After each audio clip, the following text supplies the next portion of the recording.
হে guys, good morning everyone. কালকে ঐশীর থেকে চার্জারটা এনেছিলাম, তো সকালবেলা উঠেই আগে ওকে চার্জারটা রিটার্ন করতে গেছিলাম আমি। তারপর আসার সময় একটু পমকে আদর করে আসলাম।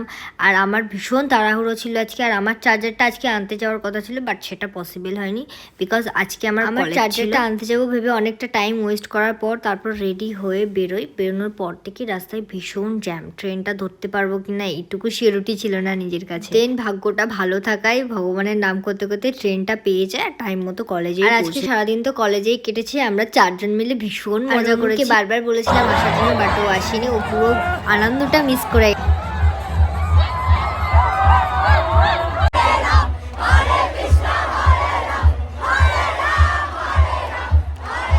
দেন বাড়ি ফিরতে ফিরতে অনেকটা সন্ধে হয়ে যায়। আর আমার সব স্টেশনে একটা করে স্পেশালিস্ট কিছু খাবার আইটেম থাকে, আর গোবরডাঙ্গা স্টেশনের এই ফুচকাটা আমার ভীষণ। আজকে রাস্তায় জ্যাম থাকার রিজন হচ্ছে কুলপুকুর মন্দিরের নারায়ণ ঠাকুর প্রতিষ্ঠা। তো আজকের ব্লগটা ছিল এই পর্যন্তই। দেখা হবে আবার নেক্সট ব্লগে। সবাইকে টাটা।